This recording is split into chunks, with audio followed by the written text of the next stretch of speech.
अस्सलाम वालेकुम दोस्तों, सिंधी टेक्निकल चैनल में तव्हां सभिनी दोस्तनि खे ख़ुशि आमदीद। एक दफ़ो ॿीहर नए वीडियो में तव्हां सभिनी खे ख़ुशि आमदीद चऊं था।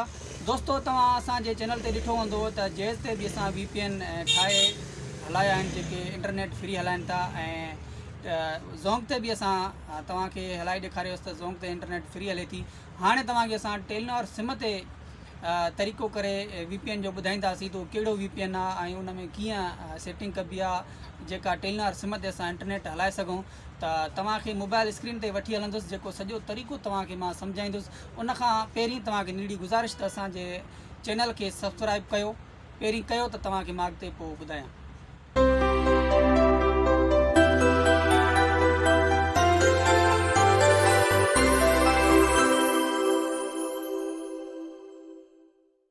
दोस्तनि करे छॾियो हूंदो, उमेदु आहे असांखे तमामु इहा ई उमेदु आहे तव्हां चैनल असांखे सब्सक्राइब कयो हूंदो। चलो दोस्तों, हाणे तव्हांखे असां मोबाइल स्क्रीन ते वठी था हलूं त सॼो तरीक़ो तव्हांखे ॿुधायूं था त कीअं टेलीनॉर सिम ते इंटरनेट हलाइबी आहे। त दोस्तों, असां मोबाइल स्क्रीन ते अची आहियूं। तव्हां सभ खां पहिरीं प्ले स्टोर ते वञी करे लिखंदा HA ट्यूनल प्लस।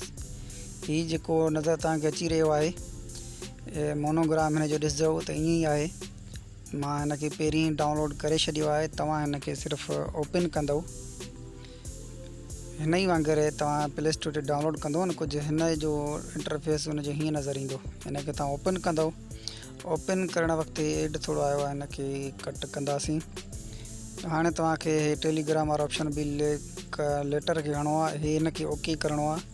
हाणे तव्हांखे थोरो ध्यान सां ॾिसणो आहे, जेकॾहिं तव्हांखे अगरि सम्झी वियो त इनशाला तव्हां वटि हली वेंदो। हिन ऑप्शन खे तव्हां हणंदव। हिते तव्हांखे लिखिणो आहे, ऑप्शन जेको तव्हांखे चूंडणो आहे उहो सिंगापुर कंट्री जेकी आहे इहा तव्हांखे चूंड करणी आहे। हिते लिखियलु आहे सिंगापुर। मां हिन सिंगापुर वारे ऑप्शन खे हणंदुसि। अच्छा, इन खां बाद में तव्हां जेको आहे हीउ कस्टम सेटिंग वारो ऑप्शन ऑन कंदव। इन खां बाद में इहे जेको मथे आहे हिन खे तव्हां हणंदा त इहे जेको 8080P लिखियलु आहे इहो तव्हां हिन खे हणंदव। इन खां बाद में हेठों वारो जेके हे आहे कस्टम, हिते तव्हां ध्यान सां ॾिसो त हिते लिखियलु अथव कस्टम SSL TLS मोड, इहो तव्हां हणंदव। हिन खां बाद में आख़िर वारे खे, हिन खे लास्ट वारे खे हिते ई छॾे ॾींदव। इन खां बाद में ॿियो कुझु बि न आहे करिणो। तव्हांखे सिर्फ़ु स्टार्ट वारे बटण खे हणिणो आहे। थोरो तव्हां हिन ते इंतज़ारु कंदव त हे पाण ई कनेक्ट थी वेंदो। मथे चाबी वारो ऑप्शन जेको आहे त उहो ईंदो। असां थोरो हिन खे वेट कयूं था।